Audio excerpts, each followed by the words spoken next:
Hey, I'm Native Mammoth Press, but in this video, I'm not at the Mammoth Multicade, but instead at a real-life arcade in beautiful downtown Springfield, Missouri, where I sit with Chris Stuart, co-owner of my favorite arcade, 1984.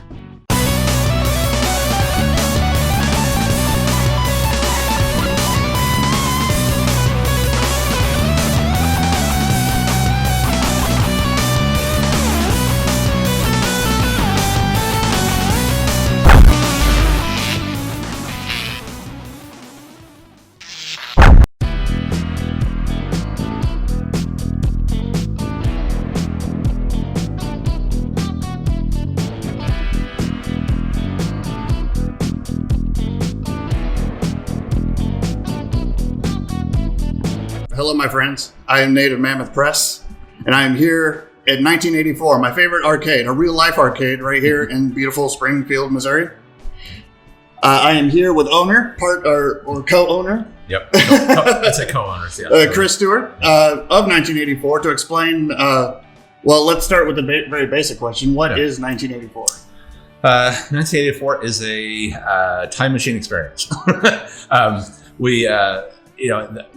This name 1984 because we didn't want to call it arcade something because it is an arcade, but it's also a time machine in that all the decorations, the music, the feel, magazines, books, so we really try to bring you back to the 80s. Sure. That's okay. Also, Is retro arcade an appropriate word for it? Totally. I know that's where it gets thrown around, but I never actually asked anybody who. Yeah.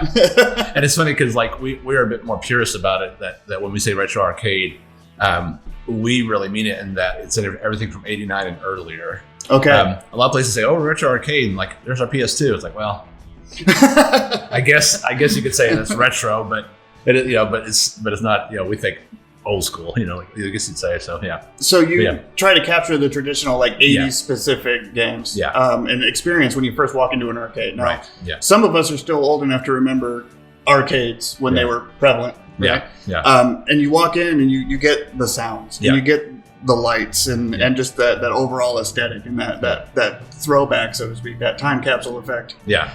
But you actually approach it with a little bit more of a modern business plan, right? Yeah. So the way we operate is that we do an admission at the door. It's kind of like we look at it as kind of a musical park. You pay to get in the gate, and then everything else is free. Gotcha. Generally speaking. Now, of course, the pinballs around me here, they have to run on quarters because we cannot have those for free. Sure. We tried the first year or so, maybe a year and a half or so. We had 2 pinball machines, and they were dying every other week. Oh, really? Burning up. Just bad parts. People would put free games on it, start playing, get bored, and walk off. And that causes that to that. It's like, as I said, it's like turning your car on, putting a brick on the gas pedal, and walking away. Well, eventually your engine's going to burn up. I see. It's in the driveway going. So when they're not in operation, they have a standby kind of mode.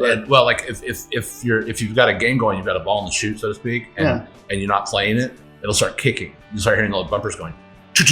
Oh, I see. It's looking for the ball. So that's what causes them to burn up. So we're always listening for that kick noise, and we're like, okay, who left the game going? So we have to go in there and clear the ball, restart it. Anyway, that's a whole nother aside. So at the door, it's a flat rate. It's like $10. Quarters are all on you then for the retro for the arcades. All the video games. Right.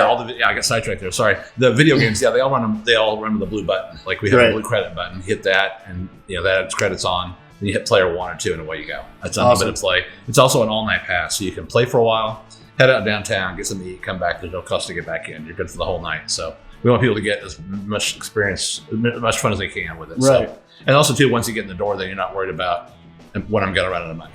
Sure. It's you can play as long as you want. You can play till you're tired. Yeah. But that answers a very important question as far as the pinball machines go. That's a very common setup where it costs a lot of money to maintain a pinball machine. And it's funny because I know this one year later, but the pinballs are they're great, but they're also very problematic in that one of the most common parts, at least now I'm talking this as maybe an informed layman. I'm not the expert at pinball. My partner Devin and Jason and Lincoln, they can actually work on them. I kind of know some stuff, but there's a thing called a solenoid. It's kind of the muscle, so to speak. It causes the flippers to go and the bumpers, and that solenoid that handles the flippers that can burn out if somebody's just sitting there banging the flippers. Like we see little kids, they're playing pinball and they're going, pick it. They're doing this all the time. The ball's just bouncing. They're not doing anything with the ball. They're just hitting the flippers. Yeah. And we're just going, because that solenoid burns up. That's like probably $30-$40 or so. Yeah. That's a lot of pinball games to pay for one little part. Yeah. So it's not like, it's not like, oh, we're raking the money on the pinball. No, we're keeping them alive. We're repairing them, So and our pinball parts, especially for the older machines, are they hard to come by, or are they? It can depend, like the solenoids and lights. Now, like depending on which machine it is too. Some of the lights we started switching bulbs over to the LED bulbs. But in some cases, it changes the complete look of the thing because you get like a blue white. Well, of course, there's colored LED bulbs too, but sometimes it can really shift the look of a game by putting LED bulbs in it. Sometimes it's good. Sometimes you're like, oh, it kind of makes it look, It does kind of weird. Some have a warm glow, but they started coming out with better LEDs now, so you can get yellow warm glow on it. Anyway, but so a lot of stuff there is available to find. However, if you look at and I can't show you on camera, but that way, all those ones with all the different rails and things. So like if a rail or something like that breaks, you probably need to go take somebody who can weld and see if they can weld it back together, or buy a new part maybe, but you're not going to find the part for this high speed, which is 1980 something. Yeah. You're not going to find that. Rudy there with the Funhouse, his eyes, the little talking dummy guy, his eyelids are one unit. Inside there, they kind of do this like that, right? Sure, yeah. And that broke. And you can't buy Rudy eyeballs. I mean, eyelids, Yeah. But so for a while he had no eyelids, and he was just like this the whole time. But I mean, that's still kind of cool, but kind of creepy. But yeah, it's creepy. It's a doll, so it's not like it's. The cool thing is 3D printers. Oh, right. Saved the day. Oh, very cool. 3D printers. They were able to find somebody who had done the STL or modeling of that part, and then printed it, and then kind of post production crank out a 3D printed version. So those eyelids in there are 3D printed eyelids. The unit is. Yeah. And I was like, oh, wow. So, and the same thing with our Attack from Mars. That 3D saucer in there, that Devin printed that out downstairs. That's so it clever. Broke. Yeah, it broke. So, oh, man. That's, and that's something. So some things great. Other things, we have to find another machine or find some way to just jury rig it or something. But yeah, they can be a problem. So that's wow. And so specifically like the games, the star of your show, how many games does 1984 have? Here at this location currently, somewhere between 72, 75, somewhere there, somewhere between 70, 75. Sure. Total. And that's between the first floor and the second floor. There's about 25 downstairs. That fluctuates because we'll get a game in every once in a while, or we've got several games that are hosted, which means that somebody else owns it. They've dropped it in here to let us borrow it for a while. Oh, either cool. They're friends of the arcade that work with us and we just get to use it for a while, or we had one guy and his family gave us our 1942 machine. Technically, I guess it's probably still his. I don't think we have a contract with it, but he's left it with us since like year 2 or something like that. Anytime he shows up with his family, they get in for free. They just come on in. Interesting. So they're kind of like, yeah, we give you this machine, but we get it free. He's like, yeah, totally. So we've had that for forever. And that's really the biggest reason I ask these questions is that it's so fascinating for any any arcade collector, private or otherwise, will say like it's the hunt, because there's so many different ways that you can acquire these things in so many different conditions. Yeah. And when we first opened, it was very much more an active hunt because we were always constantly looking and then trying to buy what we could afford, depending on how things were going. When we opened up the Branson location in April of 2019, because this year, this April's 2 years. It's hard to think of 2 years though because we were shut down for a while, so it's kind of. Well, it was a year ago actually since I got this year. From Branson was a year ago, and that's. I think down there, I don't know what their actual count of machines are. I think they're probably surpassing this. They have room to grow to you've seen it. Like enormous. They can have like 150 machines there and still have room. Right. When it started off, I think they had like close to 60. Some of our games are down there just kind of fluff things up for a bit. Sure. At some point, we may go pull things back because they're still acquiring games. They got all the elbow room they could use. Yeah. So, of course, right now it's actually been nicer here with a fewer games to get a little bit of elbow room because every time my partners bring in another machine, I'm like the feng shui master. I get to decide where things go. Yeah. And they're like, here, Chris, this is the machine. Make it fit. And I'm like, okay. And so I rearrange things and all of a sudden it's like, okay, now it'll fit. I'm like, okay. But there's a point where I go, okay, we're full. I can't Sure. put that anywhere. So they start piling games like in front of other things. I'm like, oh, come on, guys. So anyway, but that's one of my roles. Feng Shui master. So when you acquire or you get a heads up on new cabinets, like obviously the time period that they're from. Yeah. Do you have like a short list of like treasures that you look for? I think if you ask all the owners, we'd all have our own answers. Yeah. There's probably several that we'd agree on. But like me personally, I'd love to see a Discotron. A full environmental cabinet would be nice. That's like really hard to find. I'd love to see a Tune Uncommon, which is a weird game. And I saw some screenshots of it recently, and it's not what I have in my head. Like my memories are from the 80s. Literally, I've not played that game since probably I was in high school. I haven't seen it since. And I've seen screenshots, and I was like, that's the game? I remember playing it a bunch. So that, and then Escape from the Planet of Robot Monsters would be awesome. But I think that's a 90s game. I have to ask Devin. Okay. I think it's a... Hey, I'll ask him later. But I can't remember because Escape from the Planet of Robot Monsters is a weird game in that it's an isometric view.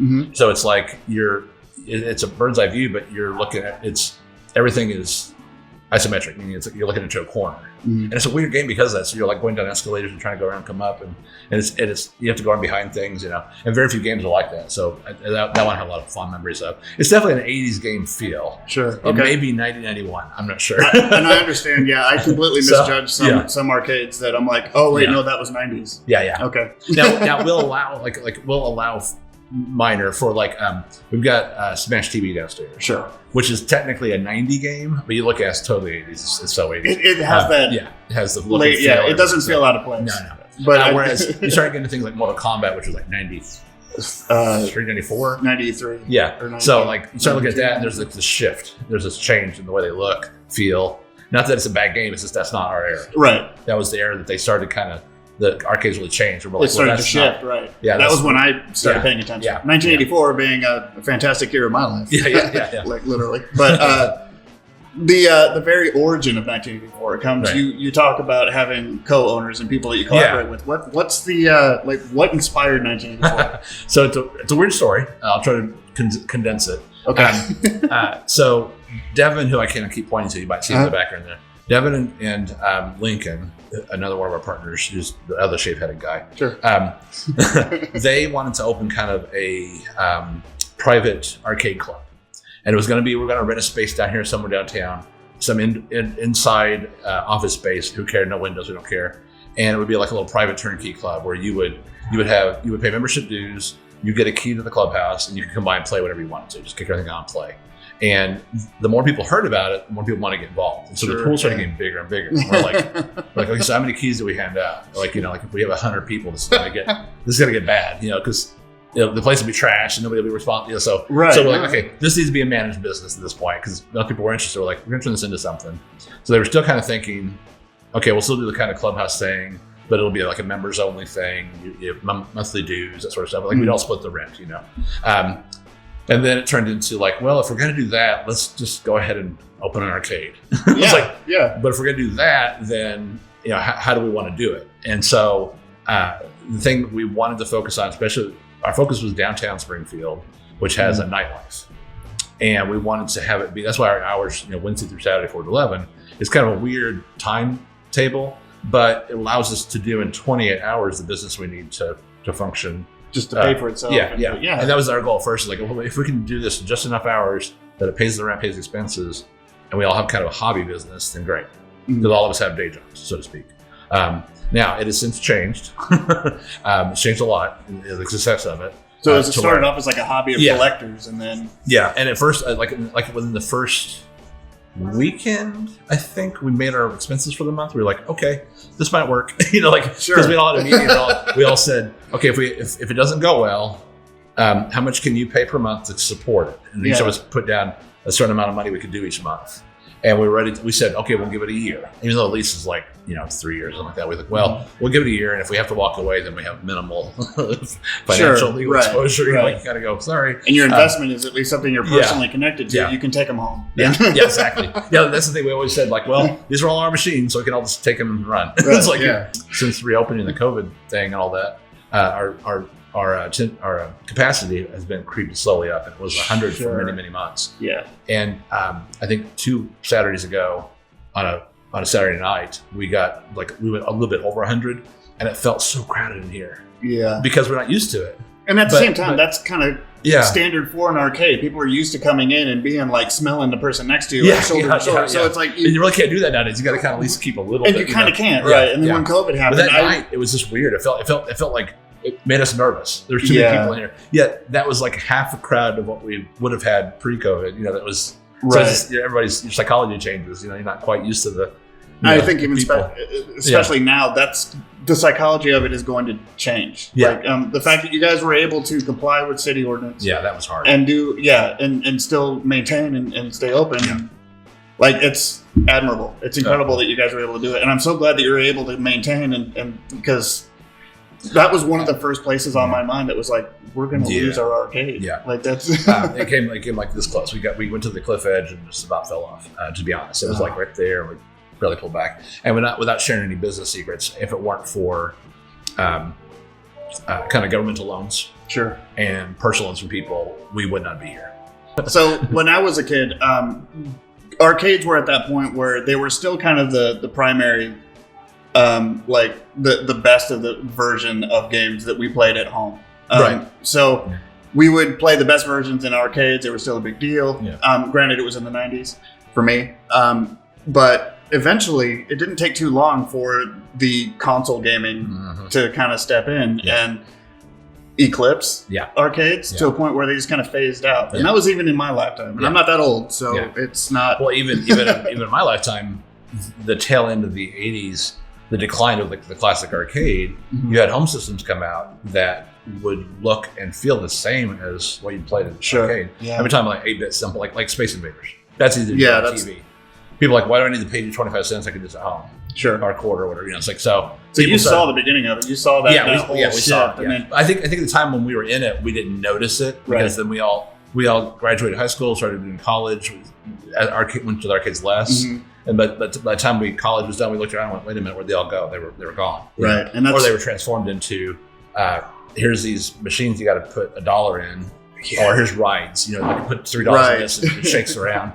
But all this was gone, and then we were like, we missed this, you know, and not just the game, but we missed the arcade. You know, the walking in is kind of like brightly dark, where it's neon, and black light, and blue carpet, and the noise pollution, the light pollution, and all that. Yeah, exactly. There's a video that we found online that somebody had done like a computer rendering of walking into an arcade, and we looked at that as that's our inspiration because it starts off in a mall, and it has the look of like.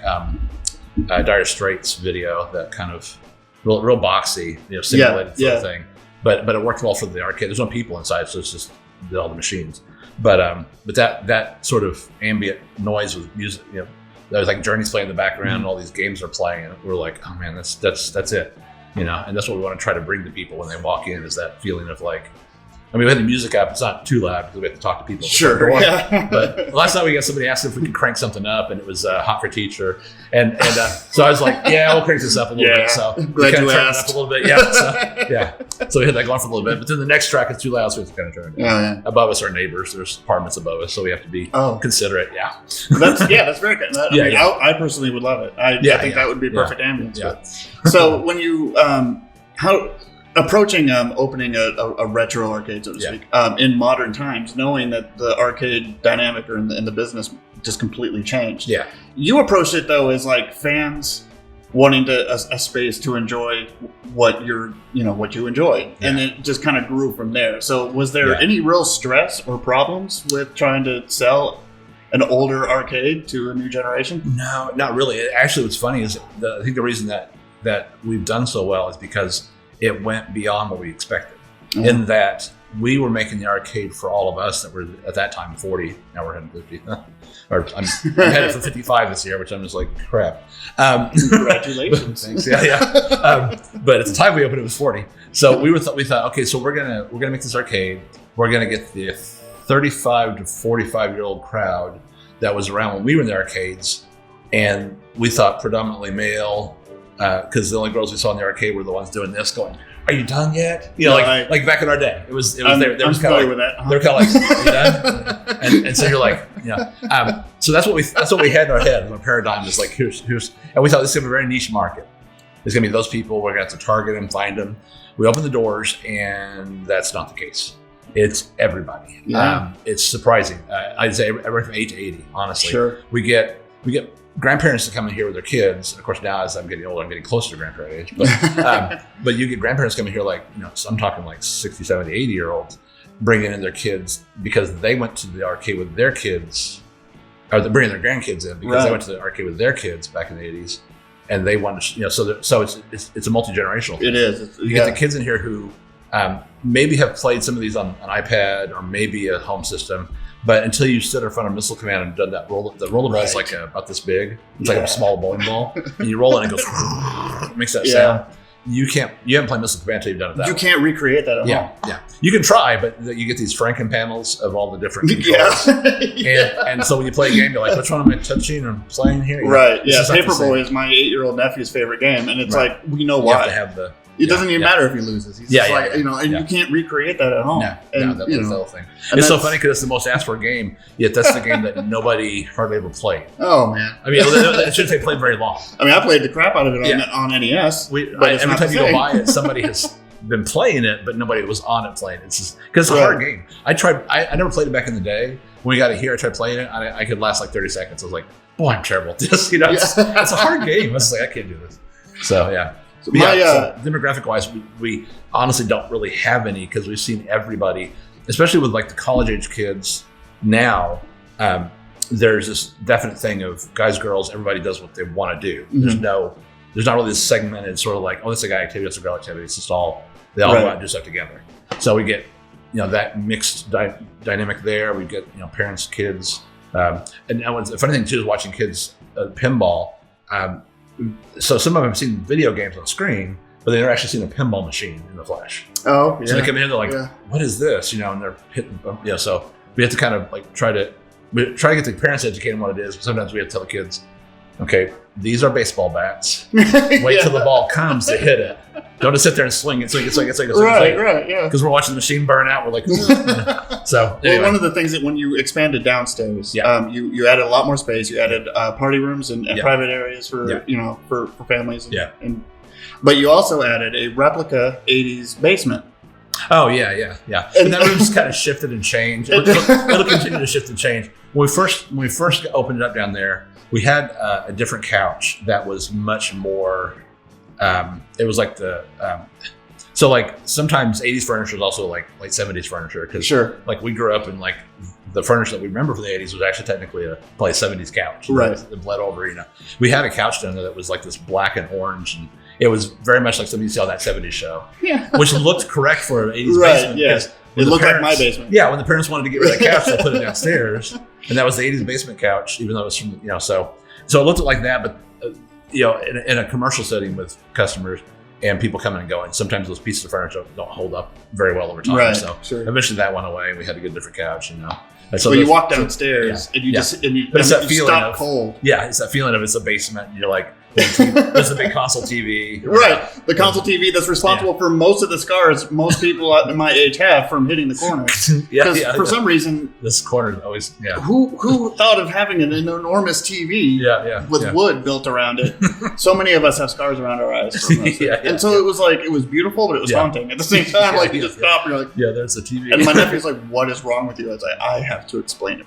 Yeah, exactly. But no...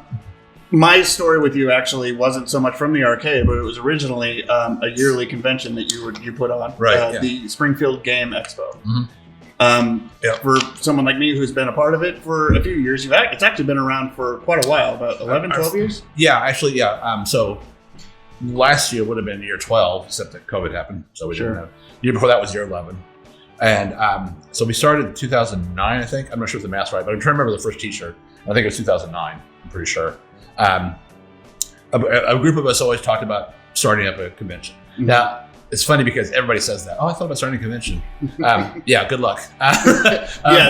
Yeah, because I could tell you probably like the top 5 things not to do because we did all of them, And I watch other conventions start up and they do the same things again. I'm like, okay, you thought you were going to get 500 people the first time. You're not. You thought you could charge this much for a price to ticket. This is a common story with a lot of people. Yeah, you have to bring it down. You start off small, start off cheap, Yeah. Start off focused on very few activities, you know. So anyway, so we started off. We tried to be too big. I feel like we really did. That's one thing that I was admired about the Game Expo is that it was very prominent about games, tabletop and board gaming and video games. By the time I came in, you'd opened up to Artist Alley, local creators and illustrators and comic creators like myself. And that was my experience with you and your crew, and you were very kind, very, very accommodating. And, good to hear. Yeah, I think the thing that I focused on being chairman / president, whatever you want to call it, early on was if we do something, let's do it well, give it all the customer service it needs. So like when we started off, we didn't have artists the first year, I don't think, because I didn't know how to manage that. I was like, I'm not going to do it if I can't do it right. And then people came on board and said, well, I can help you with that. Okay, then if you'll manage that, then we'll now have artists out. And then people wanted to do a costume contest, and I was like, not until we have somebody. And then like Michael Decker at the time was able to help us like manage the costume contest. So, okay, great. Yeah.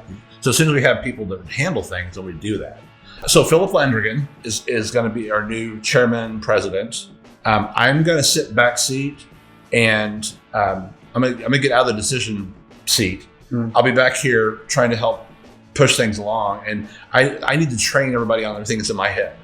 That's the problem is I need to hand that off to people, but I need a convention to do it. So last year was going to be my training wheels year to kind of go, here you go, and then that didn't happen. This year I thought, okay, here we go. No, as far as I know, we're not doing anything this year because we're not sure what the attendance is going to be like. We weren't sure if we're going to stay in August or October because we're going to move to August, and like so this year I think it's just out. So I wouldn't look for game until 2023 or 2022. Sorry, 2022. Okay. Yeah, I wouldn't look for it till then. As far as the future of it,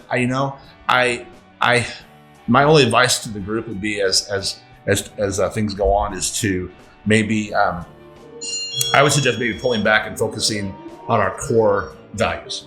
Focus on what we did well. Try not to be everything to everybody, because I really feel like we spread ourselves too thin.